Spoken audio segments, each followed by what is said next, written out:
C'est bon. Et je vais relancer mon partage d'écran. C'est fait. Donc, je récapitule. Donc, avant la pause, qu'est-ce qu'on a fait? On a créé une application ASP-MVC avec un gabarit vide et un contrôleur par défaut dans lequel, dans son dossier modèle, on a rajouté une classe voiture, on a rajouté une classe employeur, on a rajouté une classe garage context qui héritait de DB context. Notre but ici était de, à partir de la classe voiture et de la classe employé, nous arranger pour qu'il y ait une base de données qui soit créée et que dans cette base de données, on ait une table employée, une table voiture. On a aussi vu que pour exploiter le Entity Framework, qu'on n'y va pas en mode graphique, il faut installer le package Entity. Ça peut être fait automatiquement par Visual Studio ou on peut le faire à travers un package installer qui s'appelle Nugget. Dans le document sur l'introduction Entity Framework, on vous montre comment utiliser le package installer Nugget de manière graphique pour installer des nouveaux packages. Moi, souvent, j'aime bien y aller en ligne de commande. Ici, là, dans l'onglet PowerShell. PowerShell qui est un peu comme du Bash en Linux ou du DOS pour Windows. Donc, suite à la création de ces deux classes, dans notre contrôleur, on a créé une instance de notre context et on a vu que comme on le faisait avec les classes entités qui ont été créées graphiquement à partir d'une base de données mardi, on a été capable d'insérer des objets à l'intérieur de notre base de données et on a donc maintenant deux objets en notre possession. Vérifions que ces deux objets sont bel et bien les deux objets que nous avons insérés dans la base de données. Donc, je vais enlever mon point d'arrêt et juste une petite parenthèse. Donc, je vais faire un test par la suite. Donc, je vais venir ici et je vais faire un... Si je fais db.voiture, encore une fois, et que je laisse le curseur dessus, oui, ça va me retourner une liste des voitures qui sont dans mon application. Ces voitures-là, je veux les obtenir sous quelle forme? On sait qu'une requête link to SQL, ça nous retourne iQueryable. Mais moi, je vais travailler avec quelque chose peut-être de plus standard, une liste, par exemple. Donc, je vais faire tout liste. Donc, ce sont des voitures. Donc, je pourrais venir spécifier ici avec les chevrons que je veux une liste de voitures. Auquel cas, vous savez quoi? Écrivons-le. Donc, ici, voiture. Ça va. Auquel cas, de ce côté-ci, je devrais venir déclarer une liste, encore une fois, de voitures et appelons-la LV, liste de voitures égale. Parfait. Donc, ça peut devenir assez long ici, là, surtout si mon type de données est assez grand. Donc, ce qu'on peut faire en .NET, et c'est vrai avec le Link to SQL, c'est vrai avec le ASP-MVC, c'est vrai en WebForm, c'est vrai en desktop. Je peux juste venir ici et mettre le mot-clé qui est var du JavaScript. Ce que ça fait, c'est que c'est toujours typé ici. Ça va? C'est toujours une liste de voitures. Mais ce que mon framework fait, il regarde du côté droit du égal et il examine quel est le type de données qui va être c'est une voiture.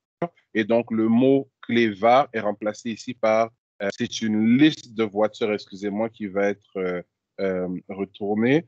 Donc, ici, c'est une liste de voitures qui va être déclarée, qui va remplacer le mot-clé var. Donc, si je mets mon point d'arrêt juste ici et qu'on relance cette application,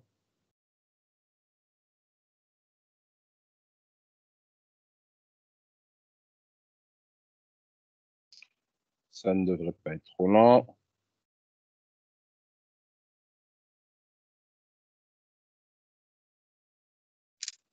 Fait.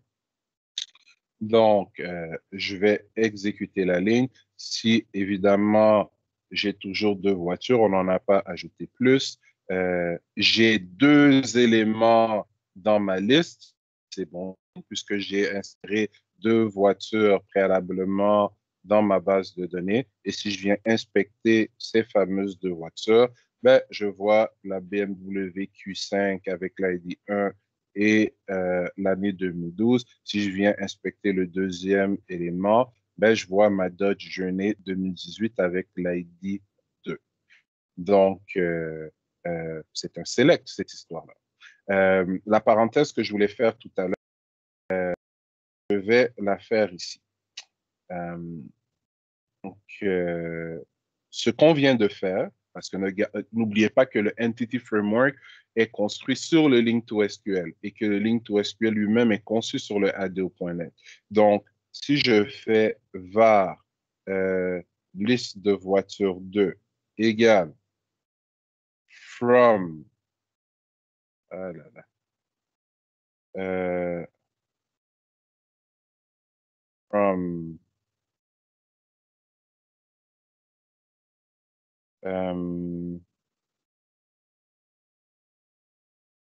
v in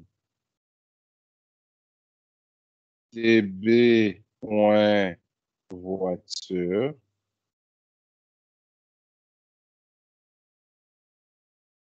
select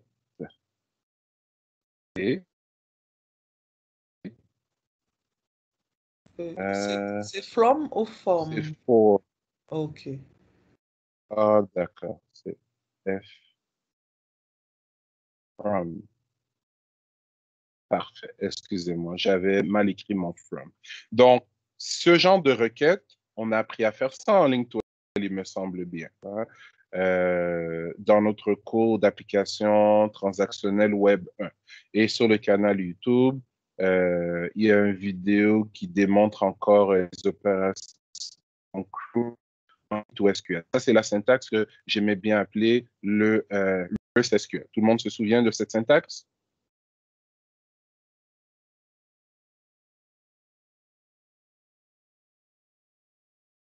Oui, non, peut-être. Oui. Oui. Ceux qui ne s'en souviennent pas, ceux qui s'en souviennent, c'est parfait. Ceux qui ne s'en souviennent pas, ben, ça va être reviser ces notions qui sont encore sur le canal tutoriel du cours. Pourquoi? Parce que ben, le link to SQL, c'est très, très demandé en entrevue. C'est la manière d'interagir avec la base de données, d'effectuer des opérations crew.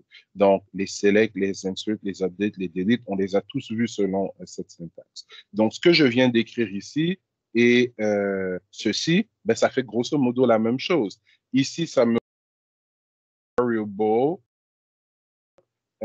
Ici, ça me retourne, bon, en réalité, un IEnumerable. Pourquoi? Parce qu'une liste implémente l'interface IEnumerable, mais ça tout seul, ça me retournait un DB7. Un DB7, c'est un iQueryable. Bref, ça fait la même chose. Je vais l'écrire d'une manière encore différente. Par LV3 égale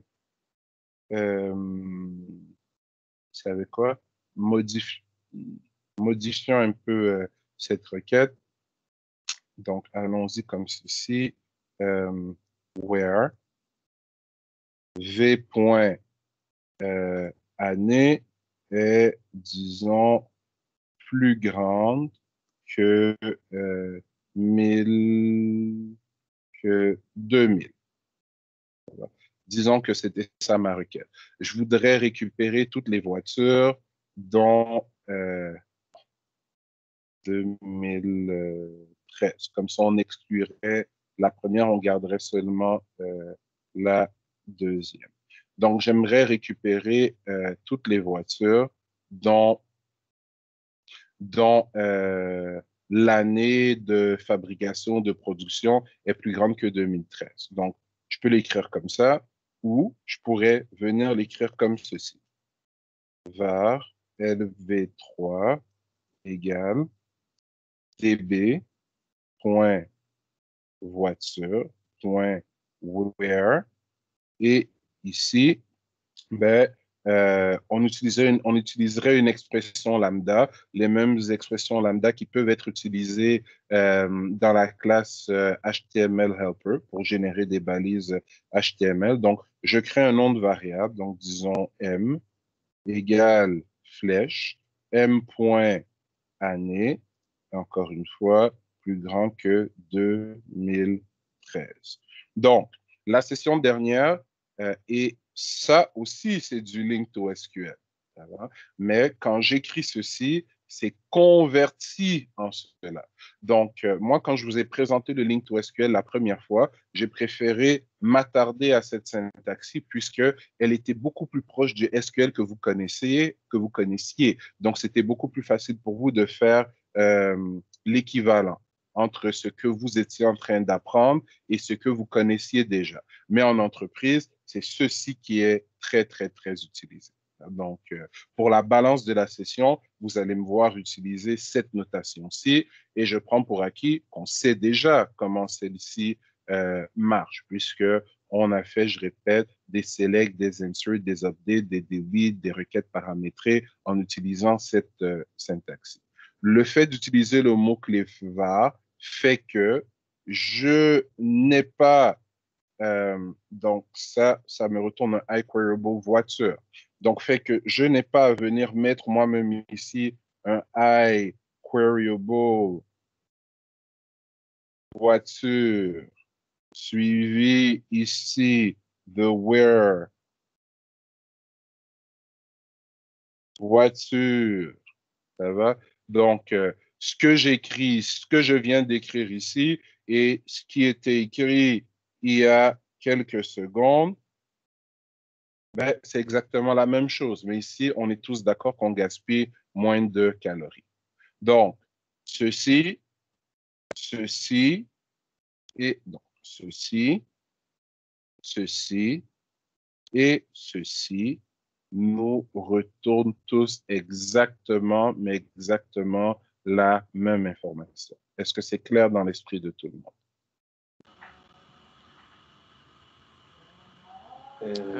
Oui. Ça va pour tout le monde?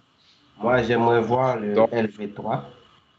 Si on met ben, un point d'arrêt sur ben, la ligne 31. je vais te laisser t'amuser à mettre le point d'arrêt parce que tu sais, c'est pas parce que je veux pas le faire, c'est juste parce que on a d'autres choses à montrer et que cette syntaxe-ci, la ligne 31, c'est Oui, exactement ça qu'on je peux la faire, pas de problème.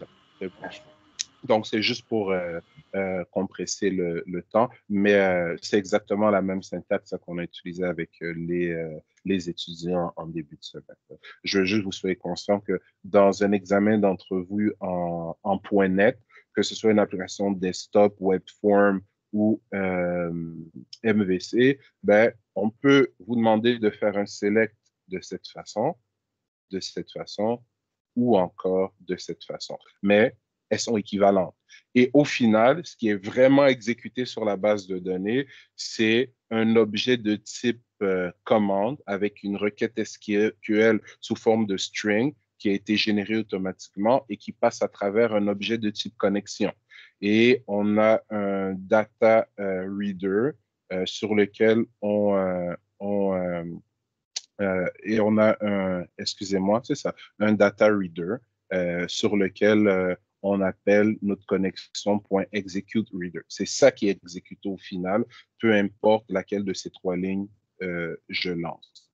Mais ce qui est magnifique dans ce qui vient d'arriver, c'est que, je vous rappelle, que je n'ai pas écrit une seule ligne de SQL.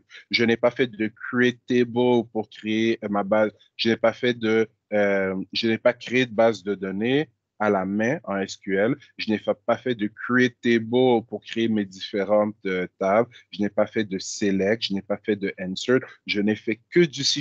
Et le framework s'est occupé du reste pour nous.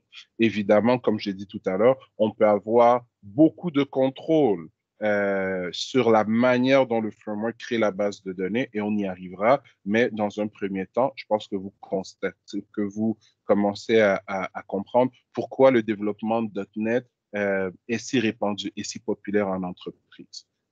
Parce que ça nous donne vraiment beaucoup de puissance et beaucoup de rapidité. Dès que j'ai dans la tête les objets que je veux manipuler, maintenir et persister voulant dire être capable de les stocker dans une source de données, dans une base de données, je peux le faire en quelques secondes en utilisant le Entity Framework.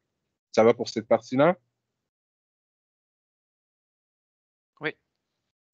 Donc, je pourrais m'amuser à faire des joints, des requêtes paramétrées, des insertions, des deletes, mais ce n'est pas le but d'aujourd'hui. On y reviendra en temps et lieu parce que il nous reste encore plusieurs fonctionnalités implémentées dans notre e-learning et on va utiliser le Entity Framework pour y arriver.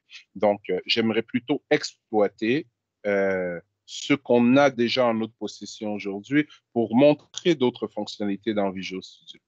Donc, je vais zoom out un peu, quelques secondes, et je vais faire ceci. Non, on va laisser cette méthode-là parce que, bon, je vais compresser ce projet et je vais le déposer sur Team par la suite. Ce que je vais faire, et pourquoi j'ai une erreur? Qu'est-ce que j'ai fait? Clic.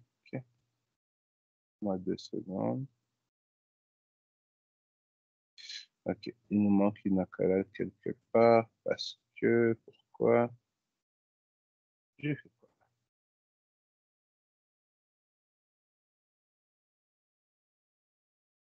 Donc, c'est mon accolade de namespace. Ça ne va pas être long, excusez-moi pour ça.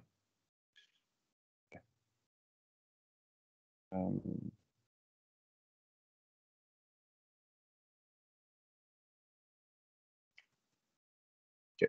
J'avais effacé une accolade par inadvertance. Donc, je vais laisser cette action ici, même que je vais la minimiser, j'en ai plus besoin. Je vais en créer une autre pour mes besoins. Donc, regardez bien ce qui va se passer. Et ce que je vais faire maintenant avec notre classe des garages DB Context, qui est une classe entité, on pourrait faire qu'on a créé nous-mêmes à 100% à travers le code, on pourrait faire la même chose avec une classe entité qu'on aurait créée à partir d'une base de données déjà existante. Ça va? Donc, public, action result,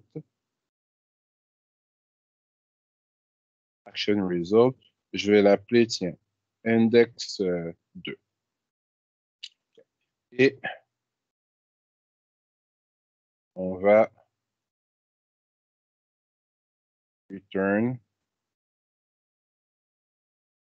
une vue. Donc, non, vous savez quoi? En fait, je ne vais pas le faire comme ça. Je vais plutôt y aller comme ceci. Donc, je vais aller dans mon explorateur de solutions et dans mes contrôleurs, on a un default controller qui nous a permis de démontrer comment utiliser une classe héritante de DB Context et contenant des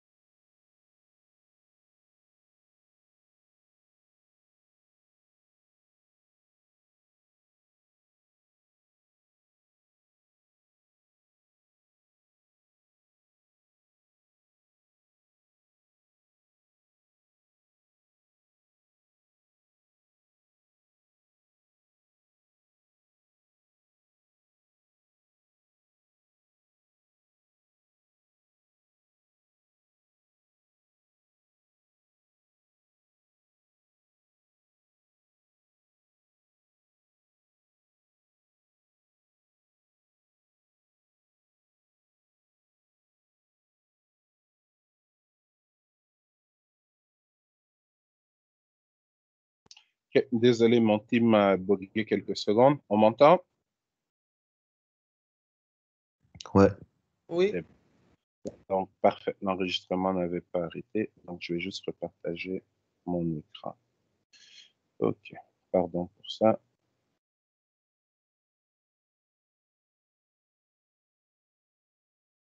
OK.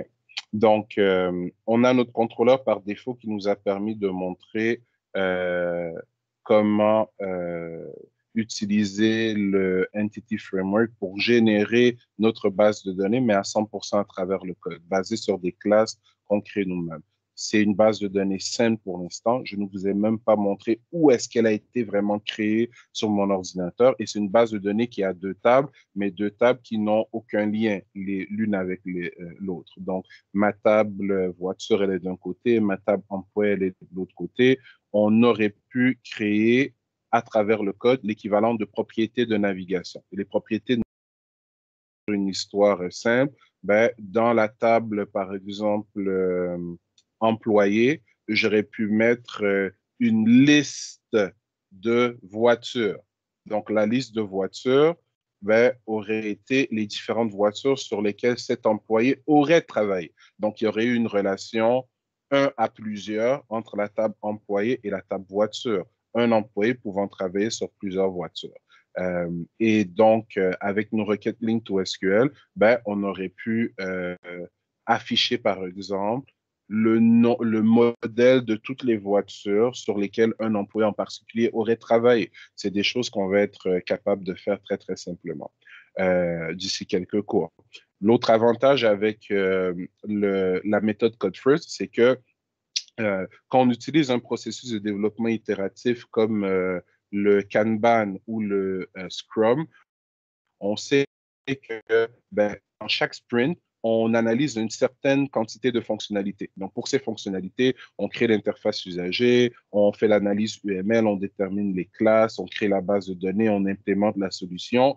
Et à l'itération suivante, au prochain sprint, ben, on va devoir repasser à travers le même processus encore avec des nouveaux cas d'utilisation, donc des nouvelles entités. On va probablement devoir modifier la base de données ou rajouter à certaines tables des attributs dont on n'avait pas eu besoin précédemment.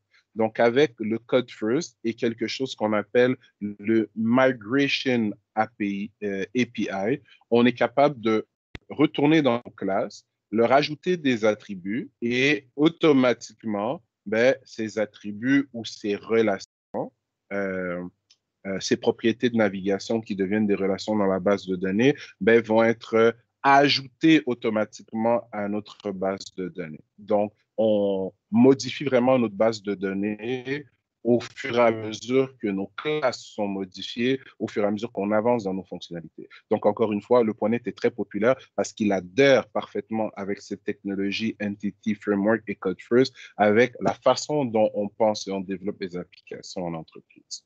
Donc, trêve de bavardage, je vais créer un nouveau contrôleur, mais cette fois-ci, au lieu d'y aller avec un empty controller, ben, je vais plutôt sauter juste ici. MVC5 controller with views using Entity Framework. Donc, prenons quelques secondes pour penser ici.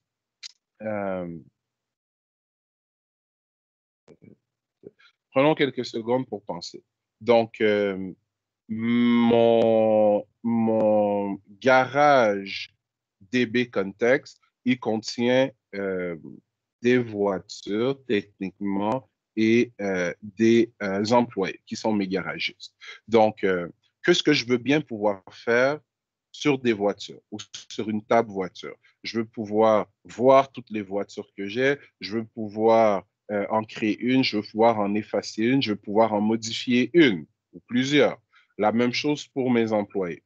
Donc, le contrôleur qui est là va me permettre, pour mes voitures et pour mes employés, de générer automatiquement toutes les actions get et post avec toutes les actions get et post avec tout le code nécessaire pour insérer, modifier, effacer et rechercher des voitures et des employés, sans que je n'ai eu à écrire une seule ligne de SQL. Et je vais déjà avoir la base du code HTML générée avec des expressions Razor et du Bootstrap. Je n'aurai plus qu'à aller modifier les expressions Razor et le code Bootstrap pour que l'interface usagée ressemble à ce que je veux. Donc, regardez bien ce qui va se passer.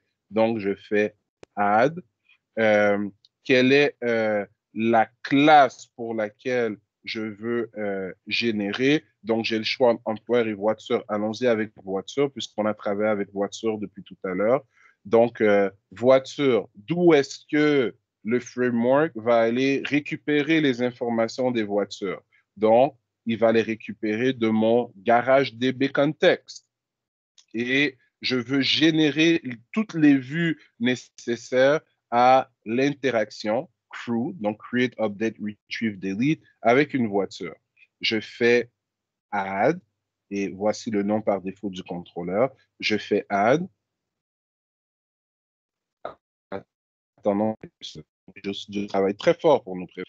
Je ne sais pas si vous réalisez l'ampleur de ce qui est en train de se passer, là, comment cette technologie vous sauve du travail. Regardez ce qui est généré dans mon arborescence de projet. Donc, j'ai un voiture contrôleur, donc un sous-dossier voiture,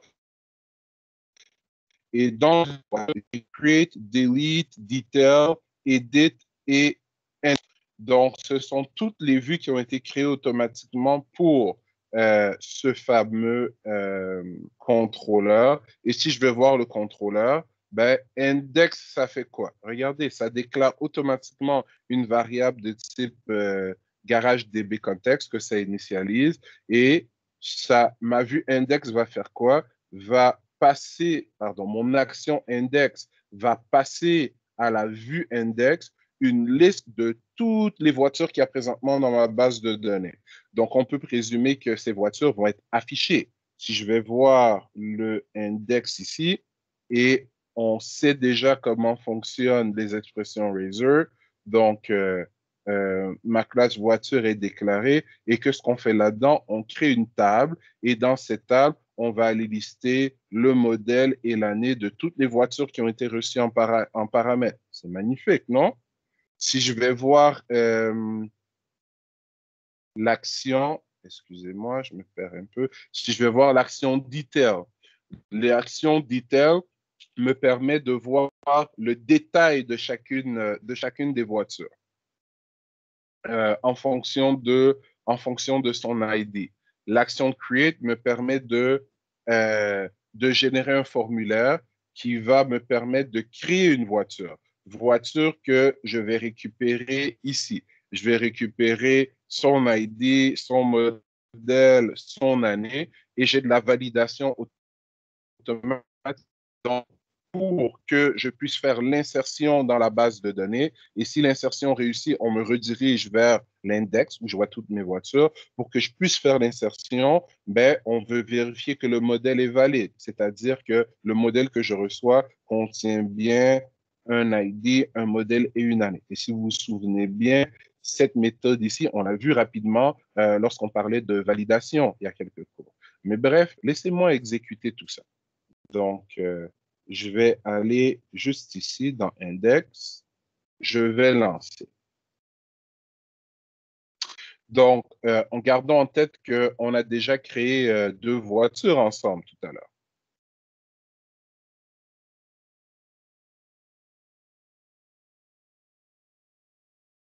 Donc, ça ne devrait pas être trop long, en espérant qu'on n'a pas d'erreur. Regardez-moi comme c'est magnifique. Donc, bon, c'est pas la plus belle interface, ça va, ça a été généré automatiquement. Et comme je voulais mentionner, c'est vrai, j'ai pas de bootstrap ici parce que j'ai démarré avec un template empty de type MVC. Si on démarre avec un template MVC, ben, on aura du bootstrap et un style par défaut. Mais bref, j'ai une page par défaut. C'est à moi d'aller la styler comme bon me semble. Et dans cette page, j'ai déjà récupéré les informations de ma base de données. Si je fais Edit, regardez bien, si je fais Edit, ben, je suis redirigé vers la vue Edit. Et qu'est-ce qu'on m'a passé ici en paramètres? par get, c'est l'ID de la fameuse voiture que je veux éditer. Pourquoi? Parce que quand je vais changer les informations qui sont ici et je vais faire save, en fonction de cet ID, ben, on va faire un update dans la base de données sur l'enregistrement correspondant. Donc, disons que je retourne ma BMW et j'opte pour le modèle 2020, puisque les modèles 2021 vont sortir bientôt. Le prix des modèles 2020 va baisser. Donc, je fais save et regardez, boum. Donc, non seulement ça a été sauvé dans la base de données, mais on m'a redirigé vers la page index et on a récupéré ce qui se trouvait dans la base de données. Si je fais create,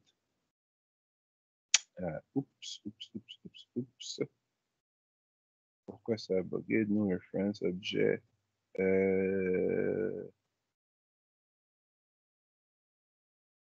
Ah oui, excusez-moi, c'est parce que je suis parti du mauvais endroit. Si relançons, faisons mieux.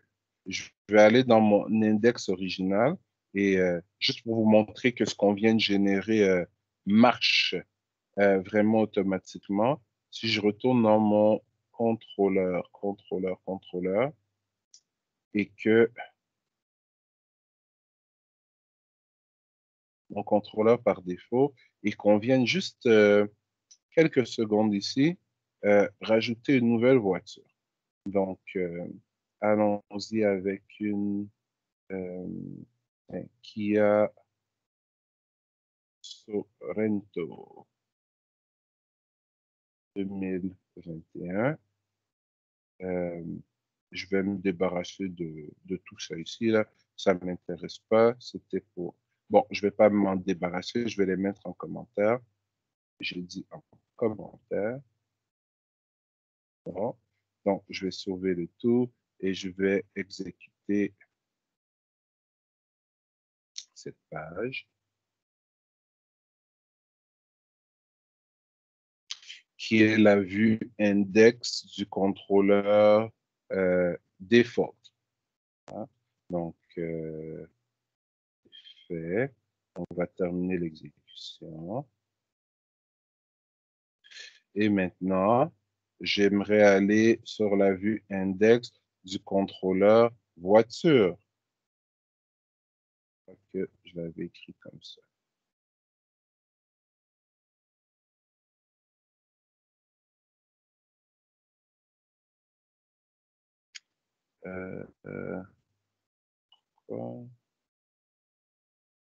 Qu'est-ce que j'ai fait? On n'a pas vu la nouvelle voiture. Donnez-moi quelques secondes. Ah, voilà pourquoi on n'a pas vu la nouvelle voiture. Excusez-moi pour ça. Donc, je vais enlever mon point d'arrêt. On va stopper l'exécution. On va enlever le point d'arrêt. C'est important de toujours faire save changes pour répercuter là, vos changements sur la base de données. Donc, je vais recommencer. Je vais prendre le index par défaut.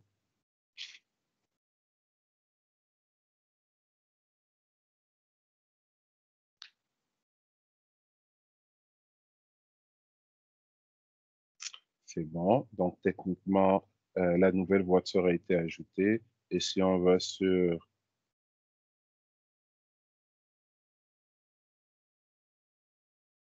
voiture.index, on devrait maintenant voir, voilà, notre troisième voiture qui a été ajoutée. Si je viens sur Delete, on voit encore que l'ID de cette fameuse voiture vient d'être passé.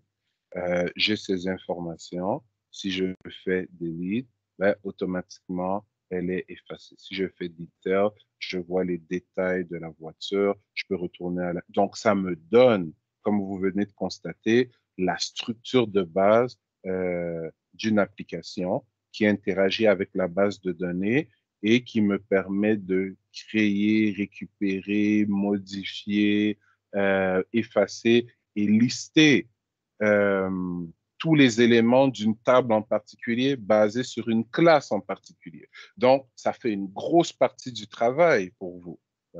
Et il ne vous reste plus qu'à venir adapter, personnaliser. Tout le monde a compris ce qui vient de se passer?